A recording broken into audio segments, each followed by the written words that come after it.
നിസ്കാരമൊക്കെ കളാക്കിയാണ്ട് dress എടുക്കാൻ പോവാണ്. പെരുന്നാളിന് ഇപ്പോൾ കാര്യമായിട്ട് ഡ്രസ്സാണ് വേണ്ടതെന്നുള്ളതാണ്. ഹജ്ജിൻ്റെ തങ്ങൾ ഹജ്ജത്തുൽ വദാഇൽ തങ്ങൾ ജനങ്ങളോട് പറയുകയാണ്, അയ്യുന്നാസു, ഈ ദിനത്തിൽ അല്ലാഹു തആല നിങ്ങൾക്ക് ഗംഭീരമായ റഹ്മത്ത് തന്നു, ഇപ്പോൾ ഗഫറലക്കും നിങ്ങൾക്ക് പുറത്ത് തന്നു, ഇല്ല തബിയത്തി അക്കടപാടുകൾ ഒഴികെ. അതാണ് പോണവർ അക്കടപാടൊക്കെ വീട്ടിയിട്ടേ പോവുള്ളൂ. പൊരുത്തപ്പെടിച്ചുള്ളതും ഒക്കെ അല്ലേ. മുട്ടായിൻ്റെ കഥയൊക്കെ പറഞ്ഞില്ലേ, ഭയങ്കര ബേജാറാണ്. പല ചെറുപ്പക്കാരും പലതും വിളിച്ച് ചോദിക്കുന്നുണ്ടല്ലേ, ജഹീർഷ അന്ന് അങ്ങനെ ചെയ്തിരുന്നു, ഇന്നിങ്ങനെ ചെയ്തിരുന്നു, ഇനിയിപ്പോഴത്തെ കാട്ടെന്നൊക്കെ ചോദിക്കുന്നുണ്ട്. ആളുകൾക്ക് അറിയില്ല ഇതിൻ്റെ ഗൗരവം. ഒരു പക്ഷേ നിസ്കാരം ഒഴിവാക്കിയത് വരെ ഒരു പക്ഷേ അള്ളാഹിനോടുള്ള തെറ്റാണ്, അള്ള പുറത്ത് തന്നെന്ന് വരും. പക്ഷെ അത് വൻദോഷമാണ്. ഇതൊക്കെ ചെറുദോഷങ്ങളെ പറ്റിയാൽ പറയണമെന്നുണ്ട്, അത് മറക്കും വേണ്ട. എന്നാലും ഒരു പ്രതീക്ഷ ഉണ്ട്, നല്ല തോപിയതാൽ മതിയാവും. ആളുകളുള്ള അക്കടപാടുകൾ ഓരോടെ തന്നെ എന്താക്കണം, അക്കടപാടല്ലാത്ത എല്ലാം.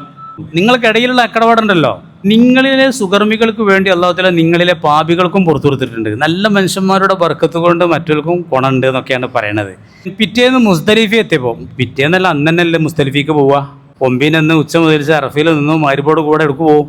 മുസ്ദലിഫയിൽ എത്തിയപ്പോൾ കാല തങ്ങൾ പറയാണ്, ഇന്നല്ലാഹു അസ്സ വജല്ല ഖദ് ഗഫറ ലിസ്വാലിഹീക്കും, നിങ്ങളിലെ സുകൃതികൾക്ക് അല്ലാഹു തആല പുറത്തു വന്നു. നിങ്ങളിലെ സ്വാലിഹീങ്ങളായ ആളുകളെ നിങ്ങളിൽപ്പെട്ട ത്വാലിഹീങ്ങളിൽ കെട്ട ആളുകളിൽ അല്ലാഹു തആല ശുപാർശകരാക്കിയിരിക്കുന്നു. നല്ല മനുഷ്യന്മാരെ ശുപാർശ അല്ലാത്തവർക്ക് അല്ലാഹു തആല സ്വീകരിച്ചിരിക്കുന്നു. മനസ്സിലാക്കിയുള്ളൂ. ഇങ്ങനെ ഒരു പോയിന്റൊക്കെ ഉണ്ട്. റഹ്മത്ത് ഇറങ്ങും, ഫതഅമും, എല്ലാവർക്കും റഹ്മത്തുണ്ടാവും.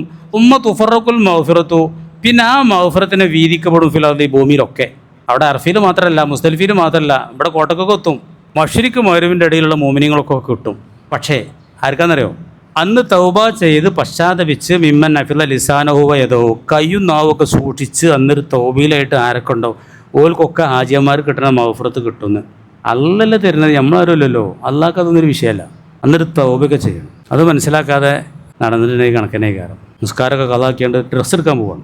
എന്തോ തിരക്കിലെ നമ്മളൊക്കെ റൂട്ട് മാറി പോയി. ഞാൻ ഞങ്ങൾ വെള്ളിയാഴ്ചയാണ് വന്നിന്, ഞാനും ജയർസിങ് കോയാമൊക്കെ ഉണ്ടായിരുന്നു. അപ്പോൾ എനിക്ക് പറഞ്ഞത് എന്താണ് തിരക്കാണ് കാണാൻ മഗ്‌രിബിൻ്റെ മോട്ടിലൊക്കെ അസറൊക്കെ നിസ്കരിക്കാതുള്ള. മനസ്സിലായോ? റമളാനിൽ പിന്നെ ഏറെ കട്ടക്കാല അറിയിട്ടാണ്. അവർക്ക് ഇതിൻ്റെ ഗൗരവം അറിയാത്തതുകൊണ്ടാണ്. ഈ സഹോദരിമാർക്കൊക്കെ പലർക്കും ഇതിൻ്റെ ഗൗരവമൊന്നും അറിയില്ല. പെരുന്നാളിനിപ്പോൾ കാര്യമായിട്ട് ഡ്രസ്സാണ് വേണ്ടതെന്നുള്ളതാണ്. നിസ്കാരം കളായാലും വേണ്ടില്ല എന്നുള്ള